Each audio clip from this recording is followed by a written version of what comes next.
Dear student, you are most welcome to our educational channel mechanical Pandit. और मैं आपके प्यारे पांडे सर आज कंटिन्यूअस सिस्टम के अंदर ट्रांसवर्स वाइब्रेशन के ऊपर एक न्यूमेरिकल करने वाले हैं।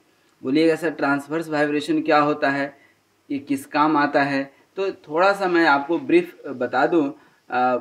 बाद बाकी तो आप जो है ज़रूर ये लेक्चर देखे होंगे, क्योंकि ये लेक्चर आज हमारा 101 होगा। 100 इसके जस्ट पहले हमने ट्रांसवर्स वाइब्रेशन पढ़ाए थे। तो इसलिए मैं बार बार बोलता हूँ कि जब भी आपका ये जो अपना छोटा नन्हा मुन्ना प्यारा सा जो चैनल है मैकेनिकल पंडित, इसके प्लेलिस्ट में जाइएगा तो मैकेनिकल वाइब्रेशन का जो भी वीडियो है आपको सब वीडियो मिल जाएगा।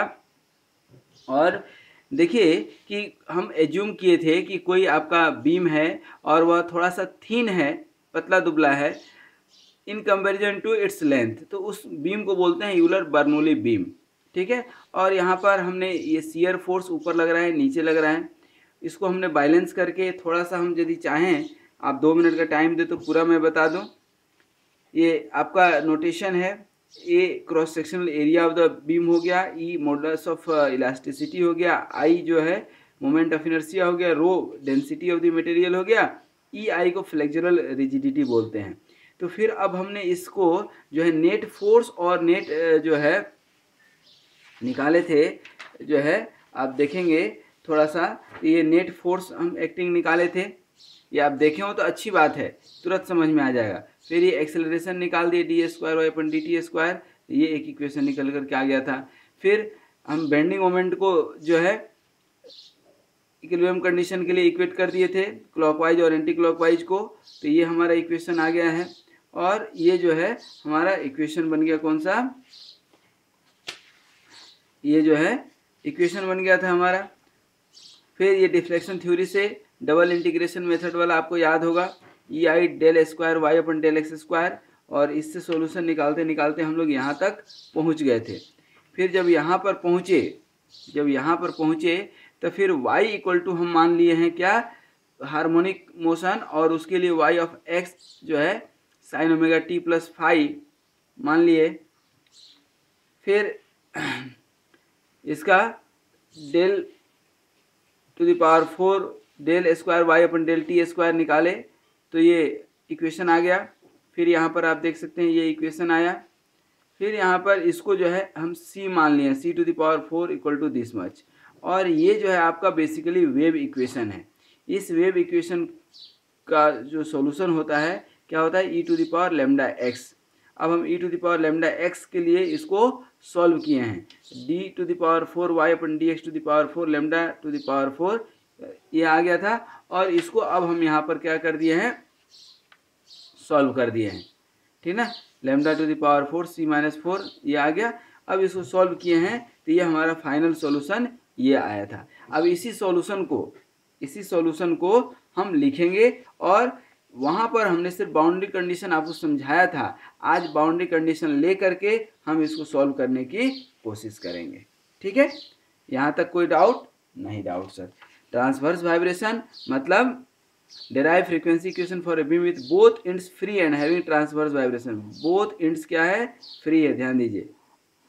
बोथ एंड फिक्स हो सकता है, सिर्फ ये देखिए इक्वेशन जो मेन इक्वेशन है दोनों फ्री है, और जो आपका वाइब्रेशन होगा इस डायरेक्शन में हो रहा है, ठीक है। एक्सिस के परपेंडिकुलर जब होता है तो इसको ट्रांसवर्स वाइब्रेशन बोलते हैं, और जब जो है एक्सिस के अलोंग होता है तो उसको लॉन्गिट्यूडनल वाइब्रेशन बोलते हैं, ठीक है। अब इसका सॉल्यूशन क्या निकाले थे अभी आप, पहले हम सॉल्यूशन लिखेंगे उसके बाद ही कोई भी काम करेंगे, बिना सॉल्यूशन लिखे कोई काम नहीं हो सकता है। तो y of X T equal to क्या होता है, a cos h x, ये हाइपरबोलिक फंक्शन आया था, ठीक है ना, cos h c x, sorry a cos h c x, या c1 c2 c3 4 हम ले लिए थे, उसको भी आप ले सकते हैं, ठीक है ना। a cos h c x plus b sin h c x plus c cos c x plus d sin c x, ठीक है।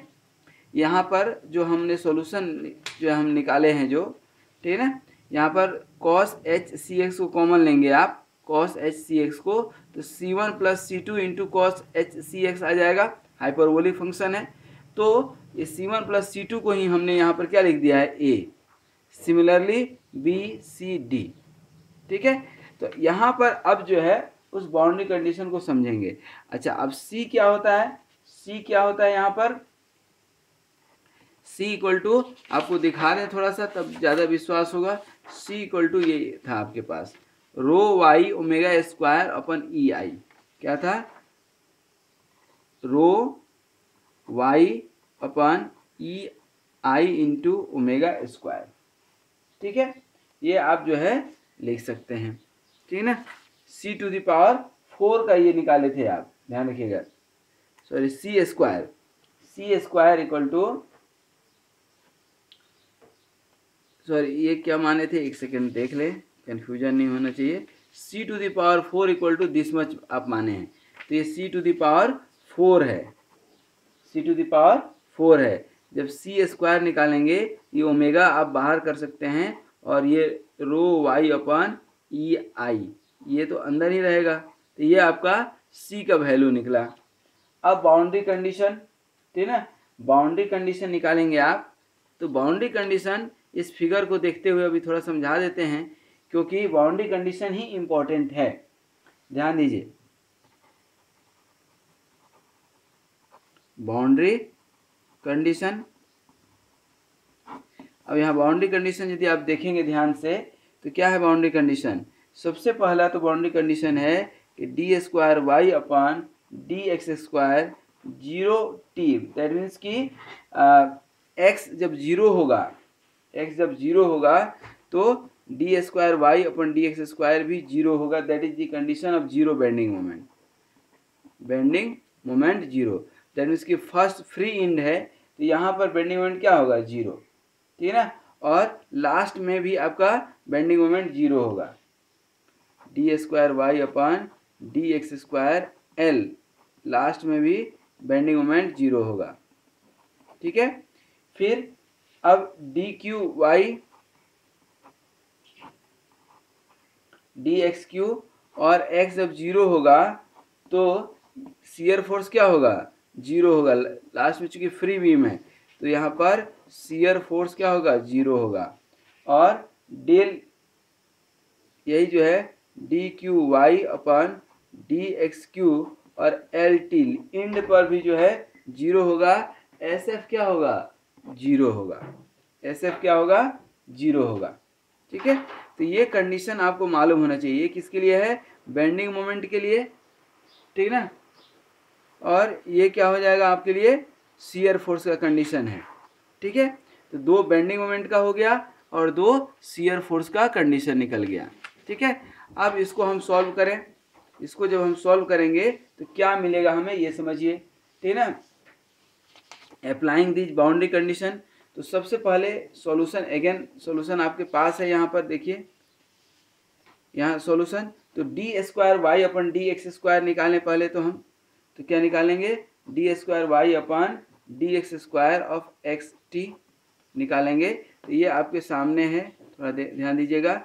और ये क्या हो जाएगा आपका, ये सी दो बार निकलेगा, क्योंकि दो बार यहाँ डिफ्रेंशिएशन है, तो एक बार करेंगे कॉस एच सी एक्स का तो साइन एच सी एक्स होगा, और सी बाहर निकलेगा, फिर जो है क्या होगा, एक बार और निकलेगा सी, तो इस तरह सब में होगा, तो सी बाहर निकल करके आ जाएगा दोस्तों, सी क्या होगा, बाहर निकल करके आ जाएगा। देखिए ये डिफरेंशिएशन इंटीग्रेशन सिमिलर होता है हाइपरबोलिक फंक्शन का, लेकिन मीनिंग इसका जो है, इसका जो मतलब है बिल्कुल अलग है।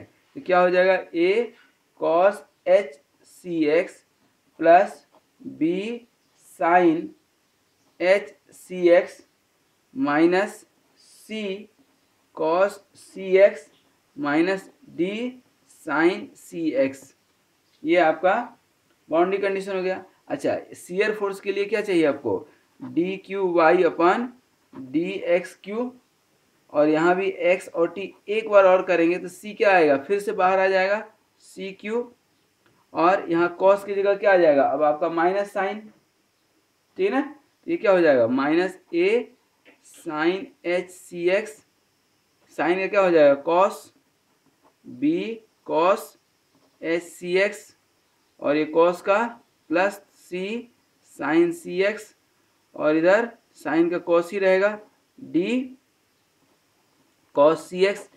कन्फ्यूज मत होइएगा, इसका जो सी बाहर आएगा वो सी बाहर ले चुके हैं हम, ठीक है। अब एक एक कंडीशन रख दीजिए, जो है D square Y upon D T, zero of T, मैंने एक्स जब जीरो था और टी था उस समय ये जीरो रहा है, और ये अब जीरो रहेगा, तो सी स्क्वायर, और ये सब अंदर जो है एक्स जब जीरो जाएगा ये जीरो जाएगा, यहाँ पर जीरो जाएगा, ठीक है। तो यहाँ पर सी स्क्वायर तो जीरो, तो ये वन बचेगा, तो ए माइनस सी बचेगा आपका, ए माइनस सी कांस्टेंट, ठीक है ना।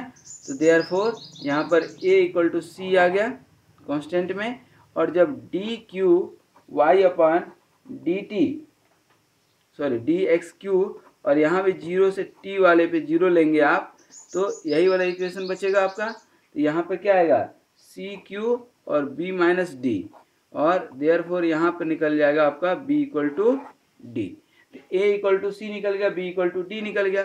दूसरा क्या था आपका, D square Y upon D X square, sorry यहाँ डी एक्स स्क्वायर है, D X square L of T at the end, ये भी जीरो था, और यहाँ पर अब रख दीजिए एल, यहाँ रख करके देखिए, यहाँ एल रख करके देखेंगे आप तो क्या आएगा, C square A cos H C L plus B sine H C L plus B, और ये दोनों को इक्वेट करेंगे, देखिए यहाँ पर सी स्क्वायर और क्या आ जाएगा, ए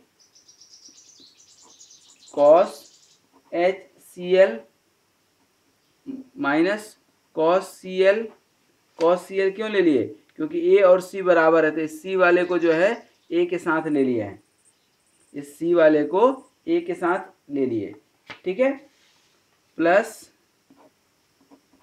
बी एक आएगा, ठीक है ना, और बी और इस डी वाले को एक साथ ले लेंगे, बी और डी को, तो साइन एच सी एल और ये डी साइन सी एल, ये क्या हो जाएगा आपका साइन एच सी एल और माइनस ये क्या हो जाएगा साइन सी एल। ये इक्वेशन बना आपका एक। और फिर अब शियर फोर्स वाला D cube Y upon D X cube, और ये L of T equal to zero पर है, इसको जब आप करेंगे तो ये है आपका इक्वेशन। यहाँ पर आपका क्या निकला है, बी इक्वल टू डी और ए इक्वल टू सी निकल चुका है, तो ए और सी को एक साथ और बी और डी को एक साथ कर देंगे, ये क्या हो जाएगा सी क्यू और ए कॉमन चले जाएगा, और उल्टा अब चलेगा इसका sine H C L plus sine C L plus B और cos H C L minus cos C L, और ये दोनों क्या है जीरो है। यदि जीरो है तो अब हम ए और बी का रेशियो यहाँ निकाल सकते हैं, ए और बी का यहाँ रेशियो निकाल सकते हैं। इस ए और बी से हमारा रिलेशन निकल करके आ जाएगा। देखिए यहाँ पर क्या रिलेशन निकल करके आएगा,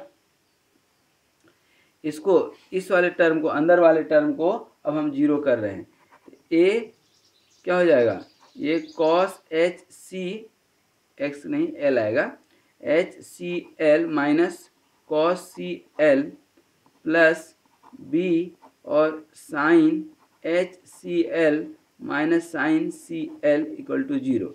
यहाँ ए और बी में रिलेशन निकाल सकते हैं क्या, ए अपॉन बी में क्या हो जाएगा sine H C L minus sine C L upon cos H C L minus cos C L.